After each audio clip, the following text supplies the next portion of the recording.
Nice joke. আরে ওর দলটাই তো নেই।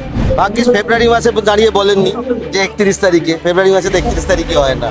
মানে 29টা হেরে গেছে, এটা মেনে নিয়েছে, তার মানে 29-এ হারছে মেনে নিয়েছে, কাউন্সিলর নির্বাচনে হারছে মেনে নিয়েছে, মাছ ডিম দুটোই উপভোগ করছেন উনি এখন। সৃষ্টিকর্তা সর্বশক্তিমানের আশীর্বাদে যদি বেঁচে থাকি, ওই যে বললাম যে আইনের যে ধারায় আপনারা এই অত্যাচারগুলো করেছেন, একই আইনের একই ধারায় 31-এ ফিরিয়ে দেবো সুদ সমেত।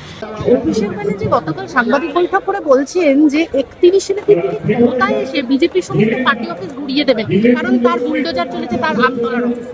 ভাগ্যিস ফেব্রুয়ারি মাসে দাঁড়িয়ে বলেননি যে 31 তারিখে, ফেব্রুয়ারি মাসে তো 31 তারিখে হয় না। এই দিচ্ছেন কেন? বলবেন নাইস জোক বলে, এসব তো ওনাকে এখন ওনার দলের লোক পাত্তা দিচ্ছে না।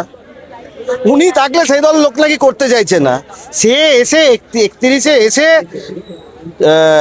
বিজেপিকে সরাবে, মানে 29টা হেরে গেছে, এটা মেনে নিয়েছে, তার মানে 29-এ হারছে মেনে নিয়েছে, কাউন্সিলর নির্বাচনে হারছে মেনে নিয়েছে, ছোট লালবাড়ি হেরে গেছে, পার্লামেন্ট হেরে গেছে, 29-এ মেনে নিয়েছে, 31 পর্যন্ত গেছে। আবার 31-এ এলে বলবে আবার 5 বছর পর 36-এ গিয়ে আমি দেখে নেবো। আরে ওর দলটাই তো নেই, ওনার দল নেই, উনি এখন দলছুট। উনি বলছেন যদি যারা আমার থেকে অভিমান করে গেছেন, আরে অভিমান না তো, কেউ দেখতে পাচ্ছেন, ওনাকে কেউ দেখতে পাচ্ছে না বলে তো মানুষ ভোট দেয়নি। সেটাই যদি বলতে ফিরে আসে পুরনোরা দলে, তাহলে আমি 1 ঘন্টার মধ্যে আমি যদি ওনার জায়গায় থাকতাম না, ধরুন আমার জন্য কেউ চলে গেছে এরকম হয়, আমি বলতাম এই হচ্ছে আমার পদত্যাগ, আমি সরে গেলাম, আপনারা আসুন। যদি আমি মানে দেশের ভালো চাইতাম, দলের ভালো চাইতাম, মানে আমার দলের মধ্যে যদি আমার হতো, ভগবান আশা রাখি জীবনে এরকম যেন না হয় আমার, কারণ দম্ভ তো নেই আমাদের, মাটিতে পা পড়ে। এই দম্ভের কথা যখন আপনি বলছেন যে উদ্ধব তো এখনো যায়নি, যাবে না, ওটা যাবে না, ওটা হচ্ছে টাকার গরম।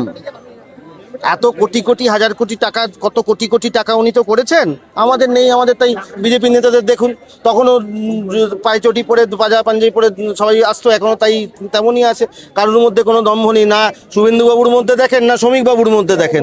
দেখতে পেয়েছেন আমাদের দুই নেতার মধ্যে কারোর মধ্যে কোনো রকম দম্ভ নেই, ঠিক যেমন ছিল ঠিক তেমন আছে এখনো।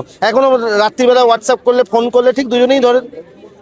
ওনাকে তো নাকি ওনার নেতারা, আমাদের কথা নয়, ওনার দলের নেতারা বলেন মাসের পর মাস, বছরের পর বছর কেটে গেছে, খুঁজে পাওয়া যায়নি, আর দেখা করতে পারেননি। আর যিনি দেখা করতে পেরেছেন তাকে পেন, মোবাইল, জুতো, মানে শুধু বোধহয় জামা কাপড় টুকুর পরে যেতে পেরেছিলেন যে ওনার সঙ্গে দেখা করতে যেতে, আর তো সব রেখে আসতে হতো। কিসের এত ভয়? আরে বাবা, যে কথা, মানে দেখুন, ভয় এরম মানুষের হয়, যে কথা আমি সামনে বলবো সেই কথাই তো পেছনে বলবো। এমন উনি কি কথা বলতেন ওনার দলের নেতাদের সঙ্গে, যেটা বাইরের লোকে জেনে গেলে সেটা নিয়ে এত তার ভয় ছিল। যার মনে এত ভয়, সে না কি করবে রাজনীতি? রাজনীতি তো মানুষের মধ্যে এসে করতে হয়। ডিম খাওয়ার ভয়ে তিনি আর রাস্তায় বেরোচ্ছেন না, উনি বলে বেড়াতেন না যে মাছ ডিম এসব নাকি বিজেপি এলে খেতে দেবে না। মাছ তো, এত মাছের উৎসব হচ্ছে চারিদিকে, আর ডিম তো তৃণমূলকে ছুটছে এখন। তা মাছ ডিম দুটোই উপভোগ করছেন উনি এখন। ওনাকে ওনার দলের লোক যদি ডিম ছোঁড়ে, ওনার দলের লোক, ওনাদের এখন একটা তৃণমূল ঋত, একটা তৃণমূল মৃত, দুটো হয়েছে। ঋত আর মৃতর মধ্যে কে কাকে ডিম ছুঁড়ছে আর কে কাকে ডিম খাওয়াচ্ছে, কে অমলেট খাওয়াচ্ছে, কে মাথায় অমলেটের ঘেটে দিয়ে লঙ্কা দিয়ে ঢেলে দিচ্ছে, তো তাদের ব্যাপার। সেখানে আমরা কি বলবো বলুন তো? আরো ভালো ভালো খবর দেখতে সাবস্ক্রাইব করুন বাংলা হান্টের ইউটিউব চ্যানেল। বাংলা হান্টের আরো খবর দেখতে নজর রাখুন। বাংলা খবর মানেই বাংলা হান্ট।